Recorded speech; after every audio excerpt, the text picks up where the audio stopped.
Good morning, and welcome to Who Am I? Broadcast across the globe. My name is Amelie Starchild, and I will be your hostess for the next hour plus. We'll see how it goes. We are live streaming. We just started live streaming a few days ago, so if I'm still rough, forgive me. I am finding my voice. I have my own little mini pod, my own little personal radio channel to the world. And I get to say whatever I want to say. The show is Who Am I? The reason I call it that,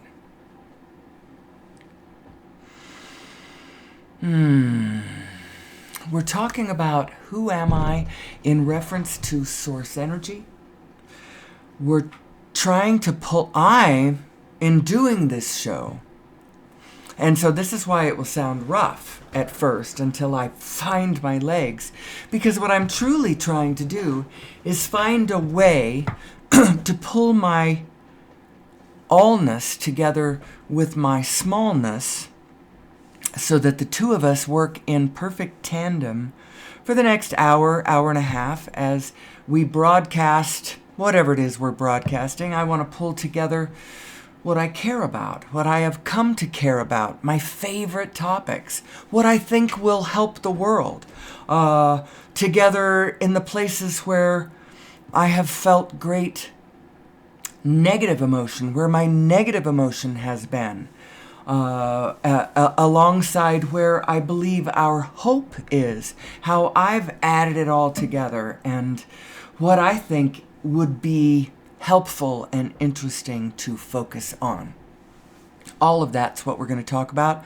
I am pulling together a number of topics and then riffing through the stars on my own. My girls and I used to call this act. We called it flying. You get into this state of just talking about the cosmos and the universe and the possibilities, and you start, from a place of feeling secure and looking at everything you have access to. You start spinning possibilities into the air, and there's no resistance in this level of conversation. No resistance. We aren't pushing back against anything. Anybody. Really. It almost sounds like I'm pushing back against fossil fuel, but I don't mean to. I bless the fossil fuel that has brought us to this place. The last rays of ancient sunlight that we are burning, that we are re-releasing those carbons back into the atmosphere like they were when those ancient forests were here and then became the oil that we're using now. I don't mean to push back against any of that. It got us where we are. And the whole direction of the conversation is my attempt, anyway. We'll see how I get. Sometimes when I go look at the chat room and then all of a sudden I realize, there's people listening, it thumps me down. It causes me to land the plane, and now I'm in my smallness instead of in my allness. And the whole point of the whole show, I'm trying to find the voice where I am the two together, where I am my voice of humanity on the one hand, and I am my voice of little Amelie Starchild here, broadcasting from beautiful downtown Corrales, New Mexico. Who am I? Who am I? And what are the concerns of a human being on planet Gaia? I would call it planet Gaia now. I would like to turn her back into planet Eden. But we will talk about that as the hour progresses, perhaps, or as the weeks go by. I don't know. We're going to talk in hope and possibility always. Always we look at hope and possibility. That's where we are focused. And why are we focused in that direction, you might ask? Because That is always the direction of your inner being. Always your inner being is focusing forward, never looking back. Now, I can look back. I can turn and look back, and sometimes I can do it with regret. I can do it with sadness. If I focus in certain ways, I can really start to miss people that aren't here anymore.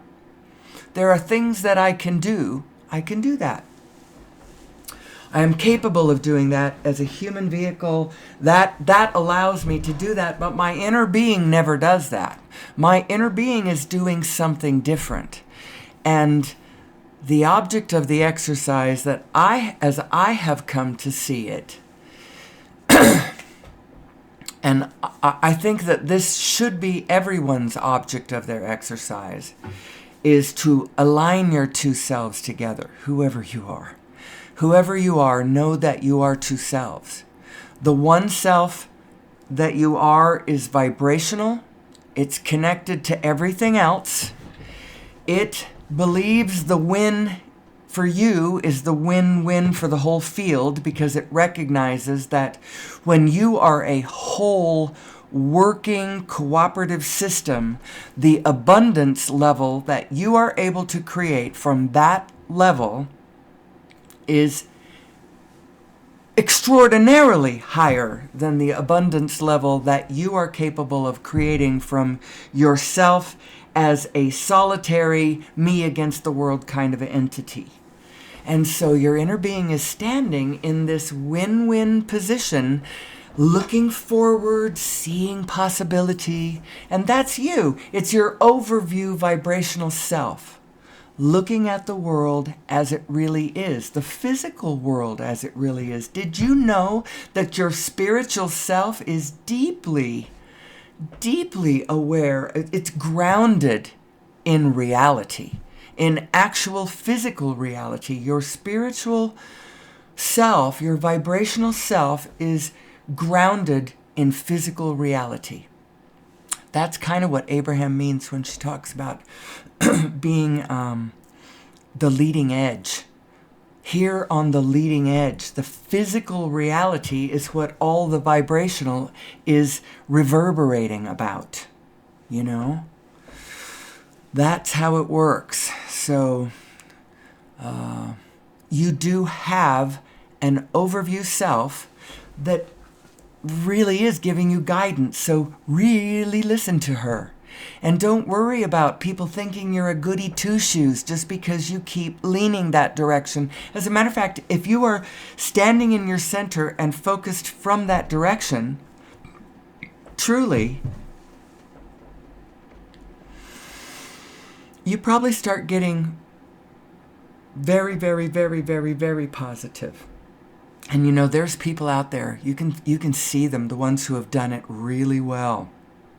Now, there's others, it kind of starts feeling forced a bit, because I think we need to acknowledge as human beings that there are a couple of things in a really big place that are kind of problematic, and we should feel some sadness about it. It's true.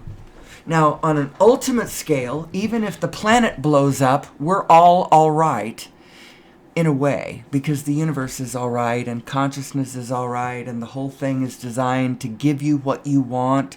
You just have to figure out that it's giving you what you focus on. And so you have to decide what to focus on. Are you going to focus on what you want, or are you going to focus on what you don't want?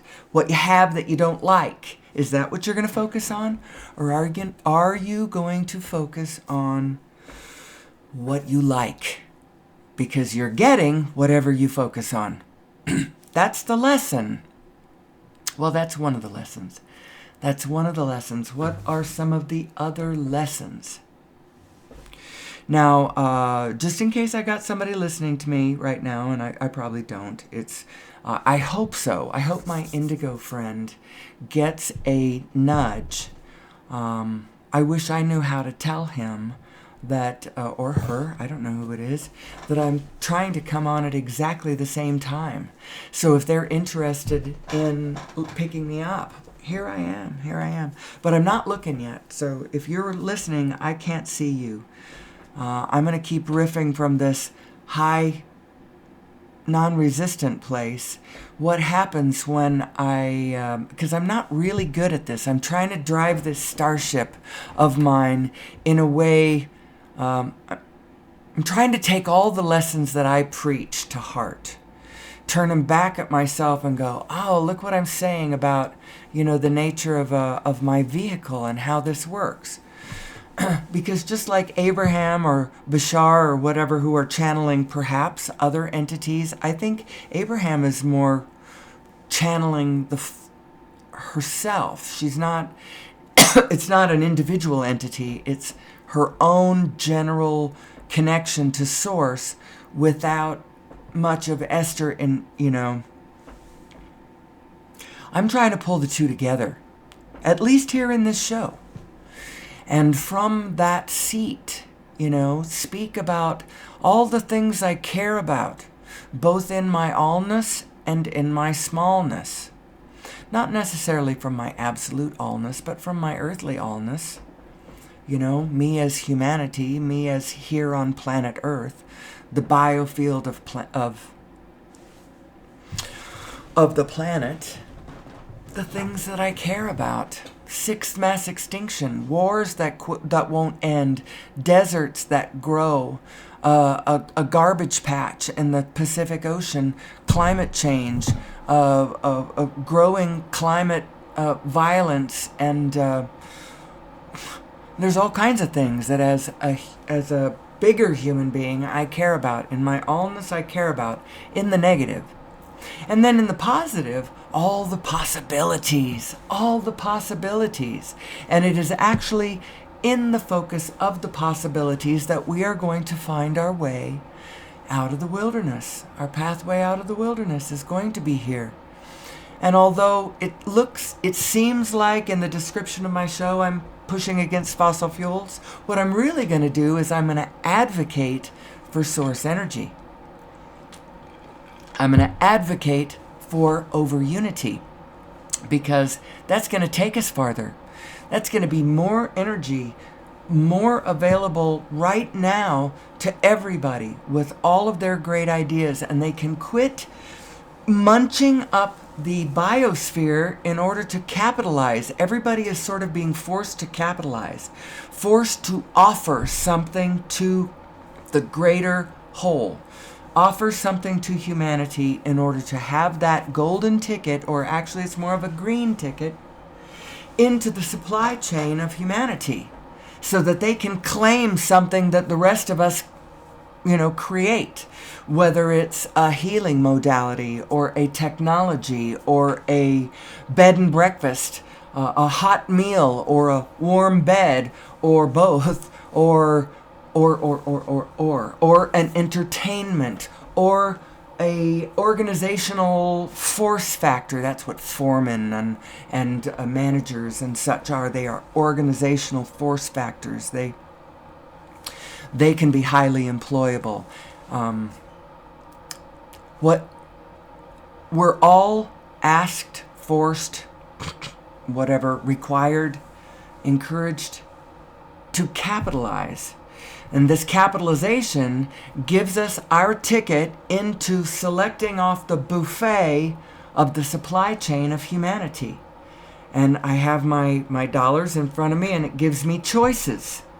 I can take a trip. I can go out to eat. I can go play a round of golf. I can pay rent. I can go to the grocery store.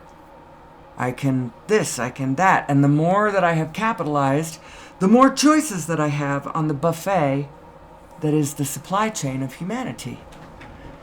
And what with the internet and focus and attention actually being a true currency in the universe, it turns out that your ability to pull eyes in your direction actually turns out to have monetary value.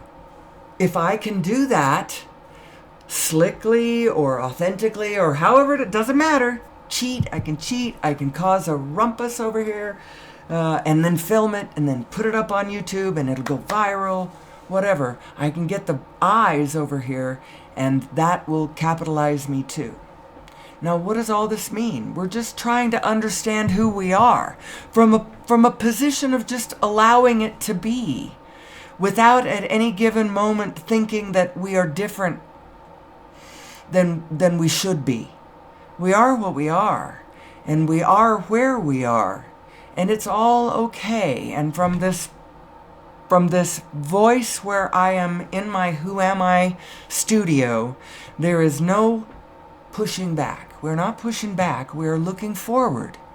We're seeing the possibilities, what is possible on planet Earth. And it is amazing. We do not have to tumble into darkness. We really don't have to. We can if we want to. But we don't have to, and what would make the difference is us knowing who we are and how this works, and that it actually is possible to just quit pushing back against everything you don't like and just turn your face the other direction and start walking what do you want to do? Do you want to open up a bed and breakfast? Do you want to move to a different state? Do you want to make a big picture? Do you want to go eat well, you have to start small. You do have to start small. Now, everybody wants to find their big path. How do you find your big path? Well, for me, it's been a journey of figuring out who I am. And honestly, this Who Am I show, that's kind of been me doing this outward presentation about certain things that I think are important to the rest of the world, has been for me a journey in understanding who I am, and me finding my path and my voice, my two voices actually, who I am as my big self, who I am as my little self, and who they are together, hand in hand. And I don't mean that grand. As a matter of fact, I have no grand life at all. It's very small. I don't have a large field of influence, not directly where I am. I would like to affect a larger field of influence farther away from where I am, but only in this gently positive, inspiring the rest of the field to its own alignment. I don't really want to focus on any specific problem, because the specific problem is not my business. I've got the specific problem that I address is the fact that the whole world seems to be, or a lot of the world, the human world, appears to be out of alignment with itself. That's all. That's the only problem I can see. And I think that from that problem is springing all the other problems. So I don't want to talk about the specifics of any of the specific problems, because I know what the source of the problem is. The source of the problem is misalignment. The source of the problem is not understanding who we are. And the source of the problem is not understanding that pushing back against what you don't like actually gets you more of that, and more of that arena of that problem, as opposed to driving your starship away from the problem and into the arena of where the solution is. Do you know what the solution is? It's over unity. Over unity at first, and then source energy direct, Casimir plates and the whole 9 yards, lab created singularities, and for gravity control, and as well as perhaps energy source. We have such an amazing future, but we've got to understand who and where we fit into who we are and how we fit into all of that, because the whole universe is made of consciousness. It's made of frequencies that consciousness can read, frequencies that consciousness can dial into and live, and frequencies that you are affecting and creating and dancing with right here, right now, and everything. So it's all connected, and it goes all the way from the biggest big that you can possibly imagine to the tiniest, all of the universe dancing on the speck of a proton. It's kind of that sort of scale. And if you understand that all of the information is everywhere and it's exchanging everywhere, and it is that energy that is the 0 point energy field, that is who you are, it's the field that you inhabit. When you realize that that's the shape of it, then you realize that actually the best way, the shortest distance between 2 points is not a physical line in the physical plane, but to realize that both points are standing on the same point all the time, and the trick is to tune into the frequency. Now, I don't know exactly what that means, but there is mathematics that supports the structure of the universe as being holographic, being, spinning, the fullness spinning of the holographic space-time divine matrix structure.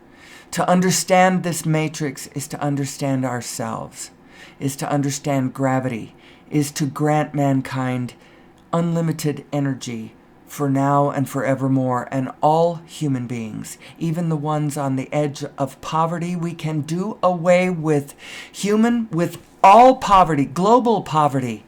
Within 2 decades, it could be gone. But we have to start working this direction. We have to understand what's possible. So let me explain what over-unity is. Over-unity is a device that puts out more energy than we put in to run. So that we put in the form of, we're running it with fossil fuels, or, we're plugged into the electrical, I don't even know. We've lit it on fire. I don't know. Over-unity is possible because the truth of the matrix is that at every point, anywhere, already exists almost, might be unlimited, it's virtually unlimited. It's connected to the energy of the entire multiverse. It might as well be unlimited. At every point is that level of energy. Now, you have to understand the way that it's organized.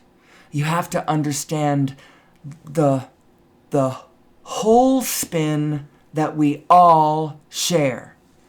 There is one big spin that the whole universe is spinning with, and that one we all share. It is Source, and it is us dancing together in this beautiful cosmos. So let's get back to over-unity. Why do I claim it's possible to be able to get more energy out of something than we are using to? Well, there's a lot of different ways to do it, and I would advise right now, I wish I had a way to just give you this link, but just go find it. It's on YouTube. Put in the words "The Lost Century and How to Reclaim It." Full movie, if you have to. It's about 1 hour and 49 minutes long or something. It's a pretty long movie, and it has a lot of stuff in there. It has a lot of stuff about extraterrestrials, about our story here on planet Earth, and energy. The Lost Century. It's a documentary, but mostly talking about over-unity devices and how they have been snatched away from us in the name of national security, and that might have been true at first to a point, but then that sort of just perpetuated, and there are forces in power right now, specific individuals holding the reins of power, who don't want to let it go. They don't want to let it go because a lot of things. A lot of realities on the ground, mostly created by paradigms that aren't necessarily true, that if we all just kind of stopped and reset and then quit pushing against each other but started working together, and we don't, so next time when we decide to overthrow those who have, we shouldn't spend any time hanging the rest of the culprits. Now, back at Nuremberg, that might have been necessary just to make the statement, marking it in blood for history. This can't be tolerated. Now, personally, I think there was plenty of blood there, and wouldn't have been nice had we taken a different spirit. But,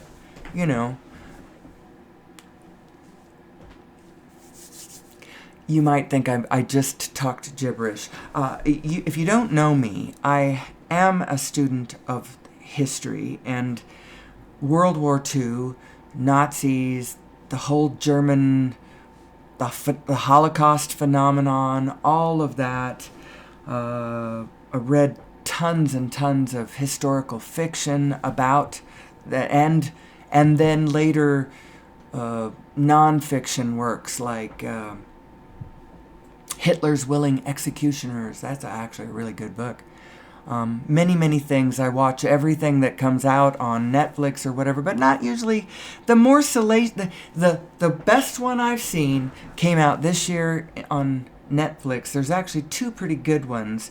One about Hitler and his inner circle is really good because it's a whole organizational structure organized, in their case, along this very negative energy, this negative belief pattern, this negative philosophy that they had, and I thought they were incredibly wrong about the nature of the world and the universe and what constitutes winning and all of that. But as a study, as a case study, it's fascinating.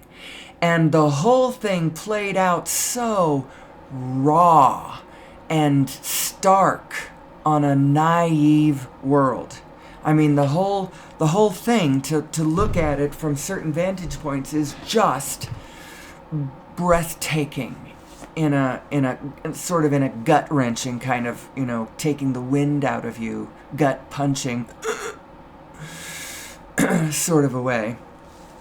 But because of that, because I have felt big feelings for something that I think matters to humanity, which is that phenomenon of authoritarian psychosis and the whole populace not understanding, following the negative authority figure. The one who stands up and says, "Elect me, I can fix it. Only I can fix it. Just give me all the power. Give me all the reins of power, and I will fix it." And so they did. Now, there's sort of a partial thing that's happened here like that in the United States. I do not think it's exactly the same at all, and I don't think that we're going to hand him all the power in the same way. For one thing, we are not Germans, and this is not 1930-something. We are Americans. It is 2000-something. It's the 21st century, and we have been raised for the last century to be me-centric. We are not trained to just go along with the crowd, oh, it'll be all right, kind of a thing. We might have done that a century ago. As a matter of fact, humanity did it last century, and we called ourselves Germans back then. I don't know what part I played back then, but if reincarnation is a thing, I'm sure I was there somewhere, because from the beginning, that whole phenomenon has fascinated me. And then there have been times when musing, when just kind of flying in my own thoughts, it has occurred to me all of the things that we have done in the last century for entertainment. I'm a big television person. I love television. I'm a baby boomer, and I grew up in the 60s, and all of that wonderful, delightfully crazy, absurd television. You know, light and fluffy, Bewitched, I Dream of Jeannie, Partridge Family, Brady Bunch, Andy Griffith Show, Dick Van Dyke, That Girl, and then later some of the more mature stuff. Well, I don't mean mature stuff. I was about to say some stuff that maybe isn't all that mature, but later on, there was some wonderful things that came by. Cheers, Frasier. I still watch Frasier. I probably have watched Frasier at least, all the way through at least 20 times. It's a regular cycle I go through now. I can almost recite all the lines, you know? And some of the best lines are Martin Crane lines. He's got some good stuff, you know?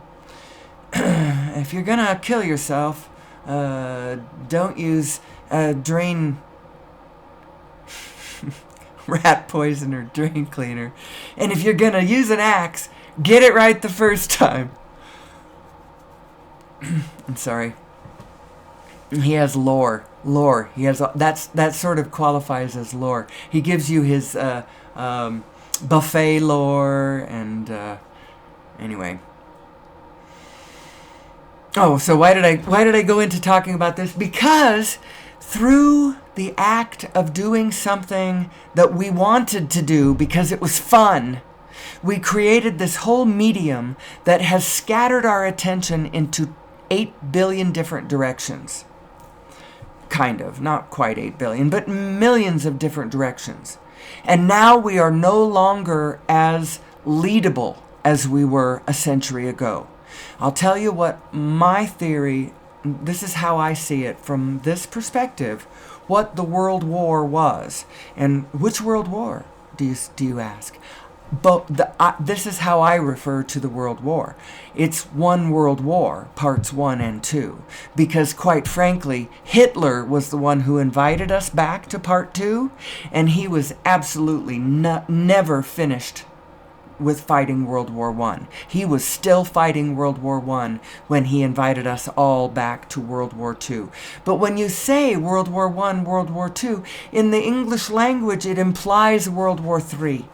And we don't need World War III.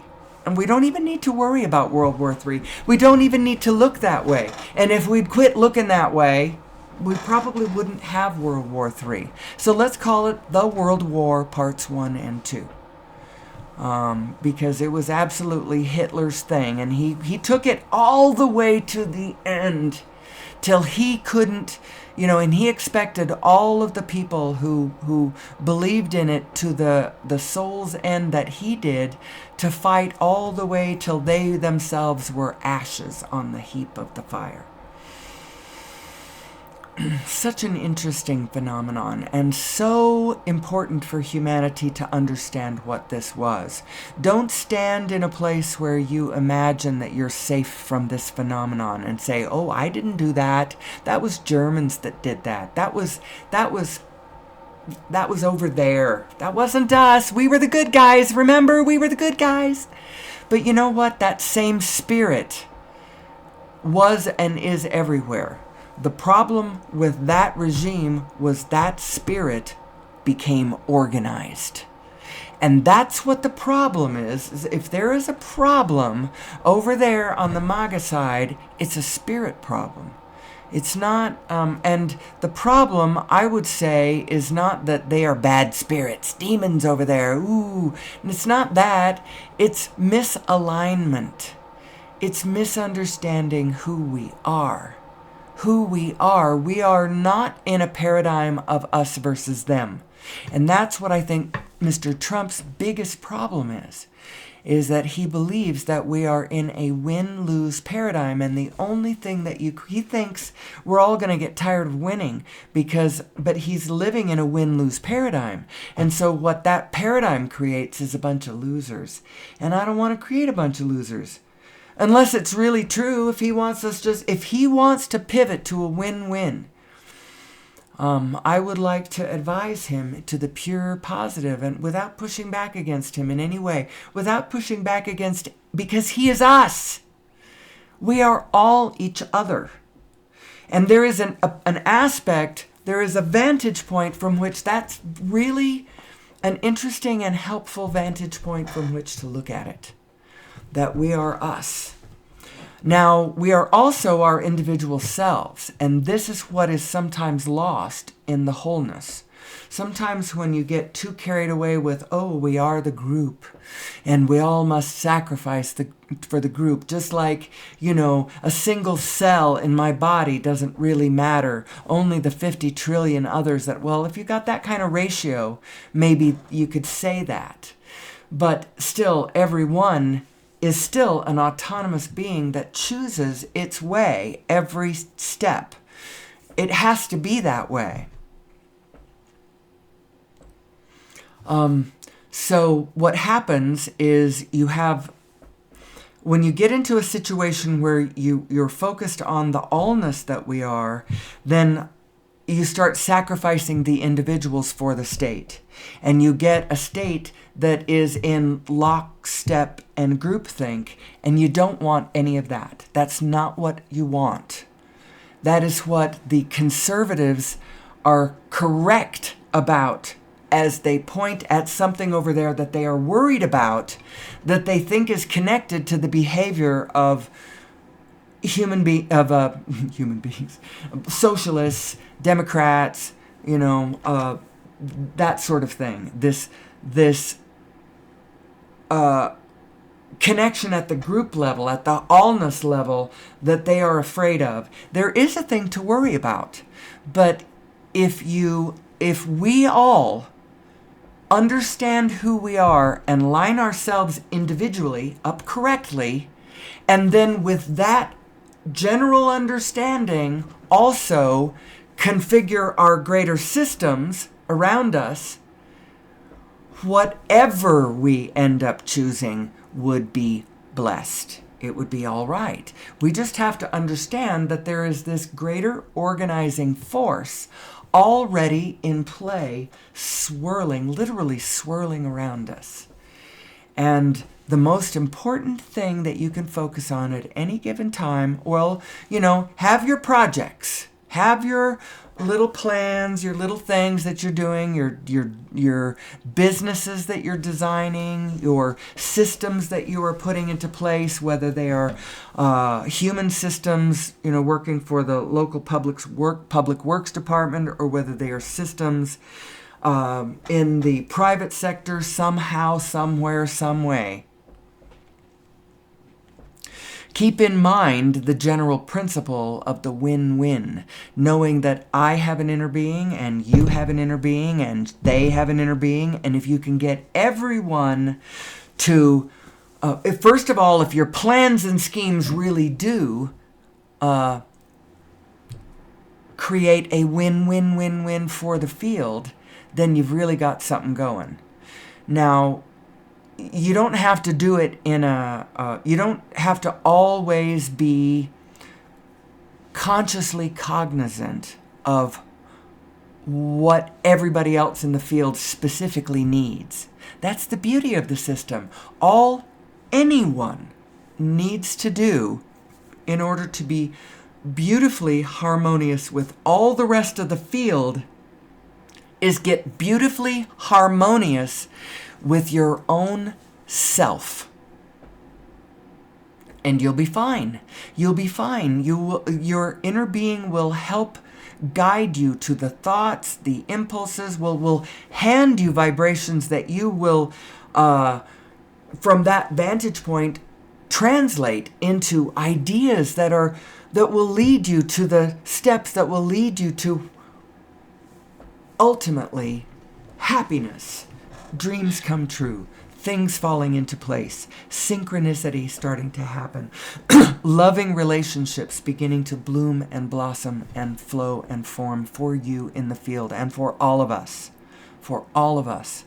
We actually need to understand our greater design in order to meld and merge and harmonize with one another, while at the same time understanding the absolute divine autonomy of the individual. And so the answer is to help each other find their own way, not charity, but opportunity and recognition of mutual worth and all of that sort of thing. And, yada, yada, yada. It all sounds all well and fine.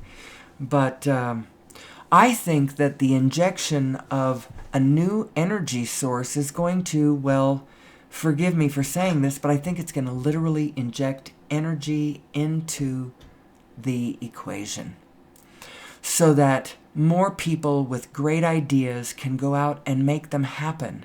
People who want to get busy recycling that freaking garbage patch in the Pacific Ocean. Do you know what it would take to recycle it? Unlimited energy. Free, clean energy right there. Where you don't have to bring... how else are you going to do it? Are you going to have big fossil fuel burning, trash sucking machines, coming through and churning it up? No. You need free, clean energy. Because free, clean energy means that the ideas can start flowing. The limitation will never be from the energy source. The people living on the edges of the Sahara Desert, or any of the deserts all over the planet who have no way to cook their food, and maybe they aren't living in the pure indigenous way like maybe the people in the center of the Kalahari who are probably living in a manner that does not grow the desert, but I don't know. The people living on the edge of the desert who have no access to any energy whatsoever. I mean, there's the sun, there's the wind, but they don't have any technology. So how do they cook their food? They cut down whatever scrub they can find and burn it. And then every day they have to go walk a little farther to get more. And so the desert grows. We don't have to live this way. Our future does not have to look like this. I know that when you look at what we've got, it appears that, and when you focus on the conditions actually on the ground, well, I'm not sure. I don't want to focus on the conditions we've actually got on the ground. I'm busy focusing on all the hopeful places. And one of the hopeful things I see is that there is a spirit of consciousness all across the planet that is growing. This recognition of us as an allness. Now, I may be pivoting on my show, so this may be a good moment to go look and see whether I have anybody watching. Be prepared for me to be a little disappointed if I come over here and my friend has not found me today. If he ever listens to my back feed, I would like him to know, or her. I actually have no idea what this person is. It's a human being. This human being. I'm going to try to go on the air at the same time, which is 6 a.m. Mountain Standard Time. And we'll see whether that holds when the time changes, but 6 a.m. Mountain Standard Time sounds like a good time to me.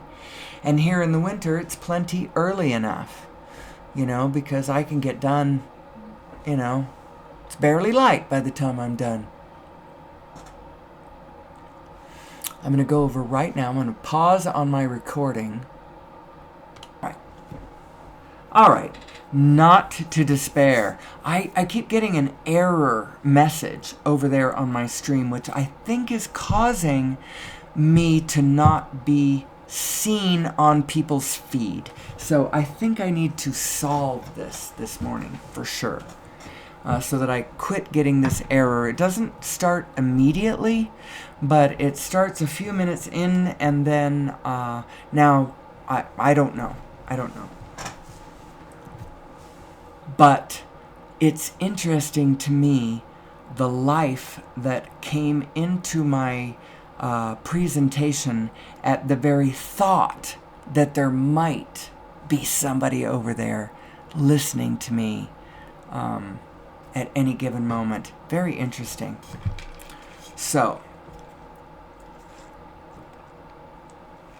there wasn't, but There still might be at any moment. I'm not sure about that. I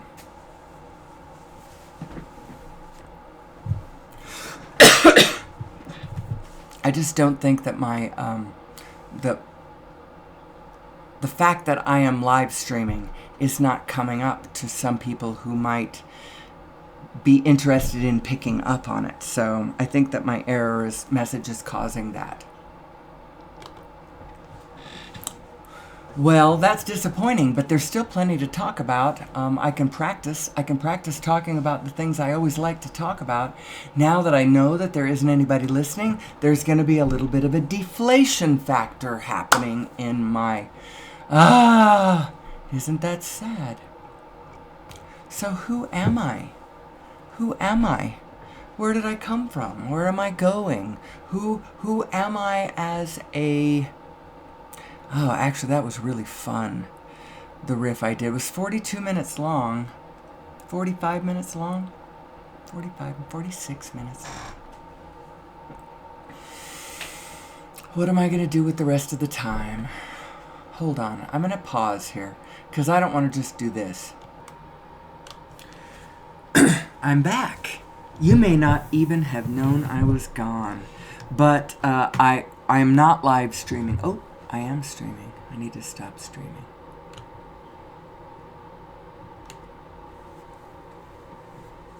I stopped streaming over at the YouTube part, so I wasn't really streaming. But I am still recording, so... And I will post this later to my channel. Maybe I'll cut it short this morning. That was a little bit... it's discombobulating. Like I said earlier in the show, this thing that I'm attempting to do during the course of the show is fully pull these two aspects of me together, my allness and my smallness, and I want her to be the one doing the show. You know, the one who is the two of us.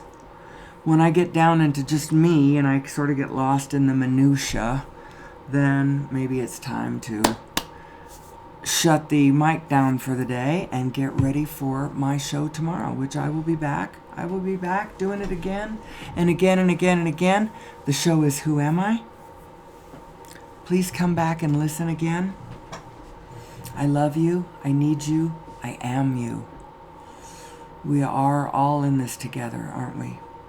And so, as always, until tomorrow, may the source be with you.